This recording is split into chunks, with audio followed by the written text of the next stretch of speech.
Pak Sofyan Jalil, ini bagaimana nih tumpang tindih kebijakan pusat dan daerah dalam masalah pertanahan nih? Apa yang dilakukan oleh Kementerian ATR dan BPN? Sebenarnya tumpang tindih dalam bidang kebijakan pertanahan tidak banyak karena walaupun kewenangan pertanahan itu masih kewenangan pusat. BPN masih instansi vertikal. Kita punya kantor di seluruh provinsi dan seluruh kabupaten kota di seluruh Indonesia. Kebijakan pertanahan ada single. Memang ada beberapa kasus misalnya tentang tanah yang sudah HGU yang sudah habis belum diperpanjang, itu ada kadang-kadang friksi pandangan yang beda dengan pemerintah daerah.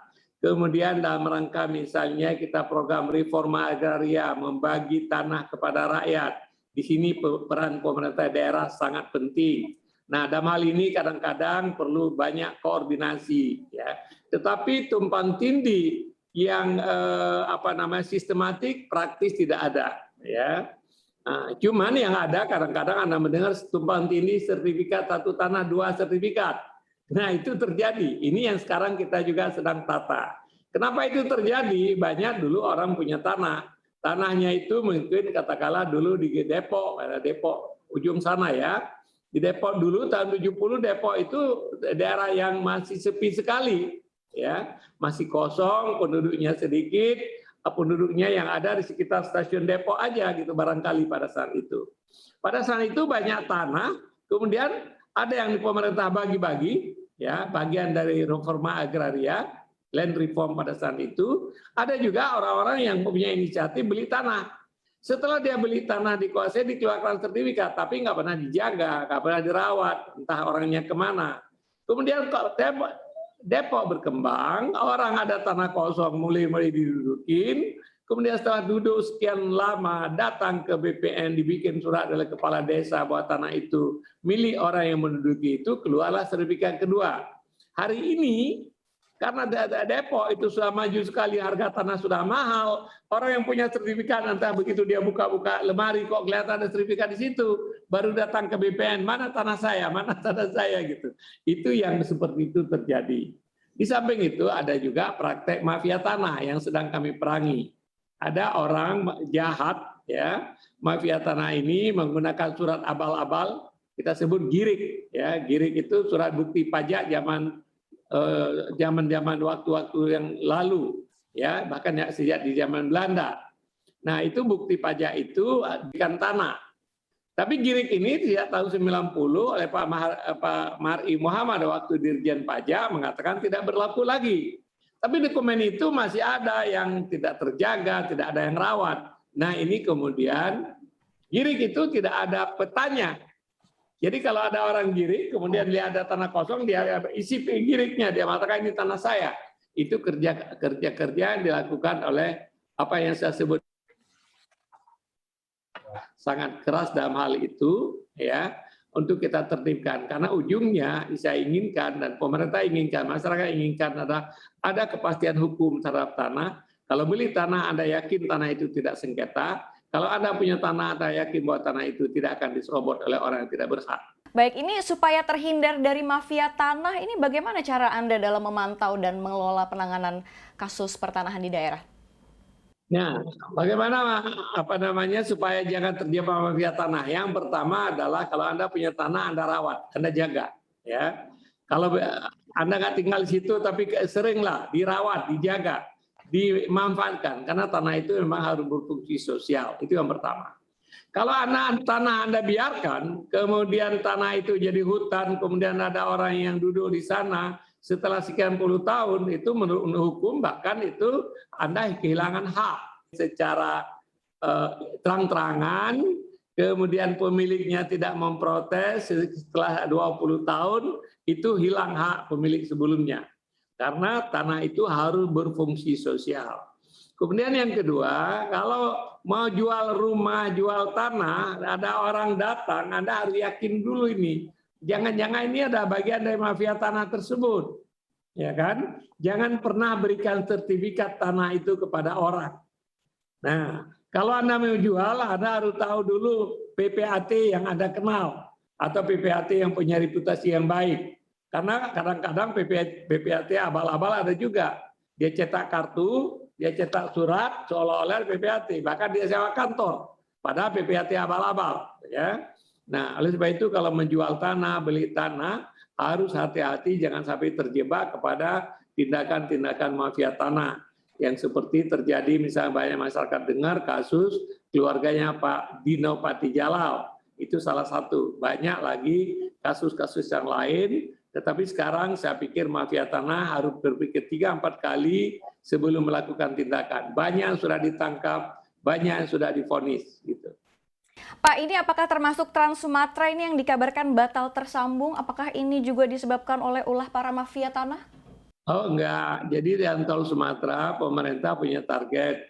Mudah-mudahan tahun 2024 tol itu terutama jalur utama dari Banda Aceh sampai Lampung bisa tersambung, ya kan?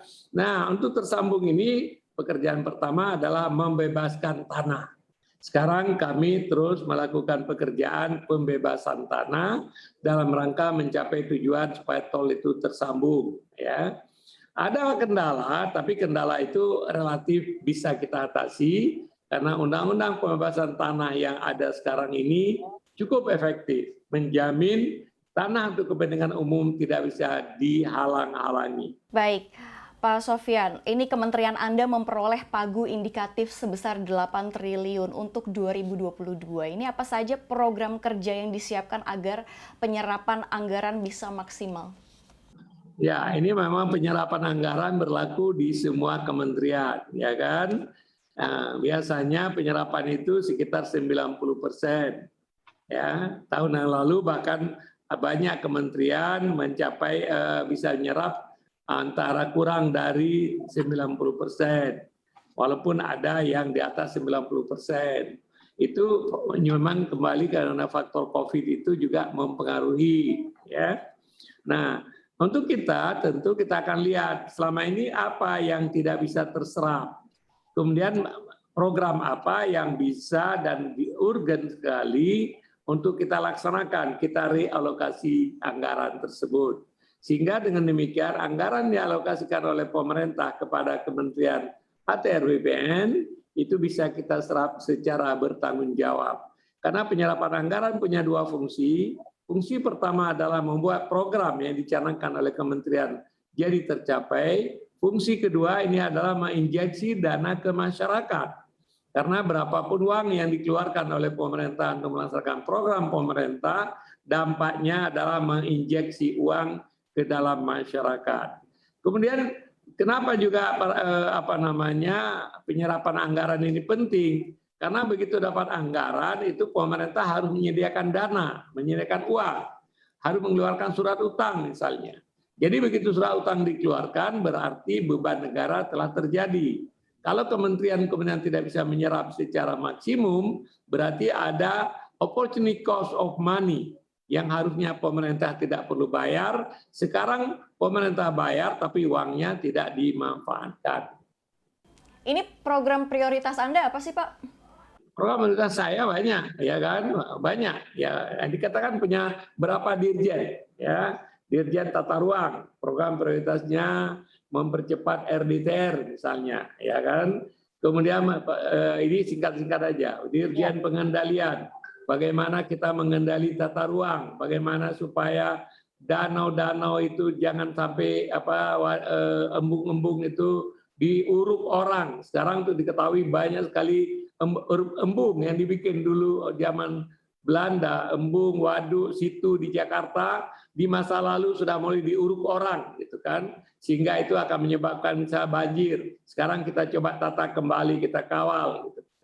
Kemudian juga bagaimana kita jaga tepian sungai. Selama ini kadang-kadang orang sungainya tadi 14 meter, kemudian diperkecil menjadi 6 meter, jadi sumber banjir. Sekarang ini kita ambil tindakan, kita bongkar, kita suruh bongkar. Kalau perlu kita pidana, kalau dia tidak mau bongkar, gitu misalnya. Untuk mengembalikan fungsi sungai itu Dirjen Pengendalian. Kemudian kita juga punya Dirjen Penataan Agraria untuk dalam rangka redistribusi tanah. TORA kita sebut dengan Tanah Objek Reforma Agraria.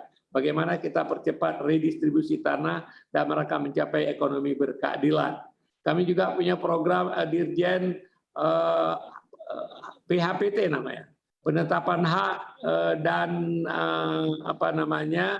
penetapan hak dan pendaftaran tanah. Ya, itu tujuan yang kita maksudkan tadi, ingin mencapai target seluruh tanah terdaftar. Ini untuk pendaftaran ini dilaksanakan ada 2 dirjen, 1 dirjen untuk melakukan pengukuran, ya, yang menetapkan batas teknis, yang 1 dirjen PHPT untuk menetapkan kepastian hukum. Kita juga ingin pastikan pelayanan masyarakat menjadi lebih cepat, ya kan? Nah, kita akan mencoba melakukan digitalisasi ini secepat mungkin, ya, supaya masyarakat bisa mendapatkan pelayanan yang lebih baik. Sekarang 4 layanan sudah elektronik, sudah digital, kita akan tambah layanan-layanan lain lagi. Kita harap suatu saat nanti insya Allah seluruh layanan BPN sudah berbasis digital.